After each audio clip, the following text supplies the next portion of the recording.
Hi hello welcome to big TV. నేను మీ గౌతమి. అన్నదానం ఈ మధ్య కాలంలోని వినాయక చవితి వచ్చిన తర్వాత ప్రతి గల్లీలోని ఎక్కడ అన్నదానం ఉంటుందా, సో అన్నదానానికి వెళ్దామా అని చెప్పి ప్రతి ఒక్కరు కూడా ఈగర్గా వెయిట్ చేస్తూ ఉంటారు.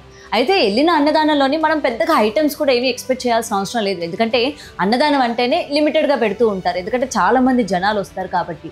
కానీ విశాఖపట్నంలో మాత్రం అలా కాదు. ఇది అన్నదానం అయితే ఏమి, మేము పెట్టాల్సిన రీతిలో మేము పెడతాము అని చెప్పి చాటుకున్నారనమాట. అసలు ఇంతకీ ఏం పెట్టారు, ఇందులో హైలైట్స్ ఏంటి అనుకుంటున్నారా? అది తెలుసుకోవాలంటే డెఫినెట్గా ఈ వీడియో చూడాల్సిందే. అయితే ముఖ్యంగా విశాఖపట్నం కొబ్బరి తోటలోని వినాయకుడి నిమజ్జనానికి ముందు అన్నదానం అన్నది ఏర్పాటు చేశారు.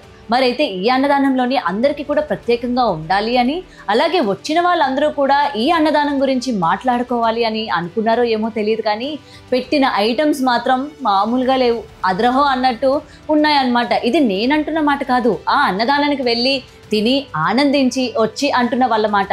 అయితే ఇంతకీ ఏం పెట్టారో ఐటమ్స్ కూడా ఒకసారి చూద్దాం. 2 లీటర్లు కూల్ డ్రింక్, లస్సీ, బాదం మిల్క్, గోలీ సోడా, తర్వాత స్వీట్ బాక్స్, ఇవే కాకుండా వెజ్ బిర్యానీ అండ్ మరికొన్ని కర్రీ ఐటమ్స్ కూడా అన్ని పెట్టడం జరిగిందనమాట.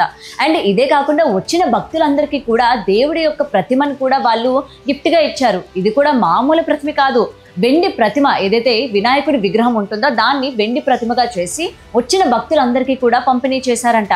అయితే ఇక్కడ విశిష్టత ఇంకొకటి కూడా ఉంది. ముఖ్యంగా ఆ నిమజ్జనానికి ఏర్పాటు చేసిన గణనాథుడు ఏ విధంగా ఉన్నారో తెలుసా? మన డిప్యూటీ సీఎం పవన్ కళ్యాణ్ గారు వినాయకుడిని ఎత్తుకున్నట్టు ఉంటుందంట. ఇది చూడడానికి చాలా మంది తరలి రావడమే కాకుండా ఈ అన్నదానానికి కూడా రావడం అన్నది ఇక్కడ ప్రత్యేకత. సో ఇదంతా కూడా పక్కన పెడితే అసలు నిజానికి అన్నదానంలోని ఇన్ని ఐటమ్స్ పెట్టడం అవసరమా? ఇది నేనంటున్న మాట కాదు.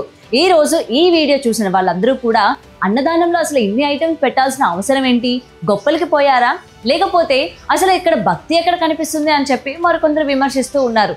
ఏది ఏమైనా కూడా ఇలాంటి అన్నదానం మేమెప్పుడు చూడలేదు గురు అన్నట్టయితే ఏర్పాటు చేశారు కదా.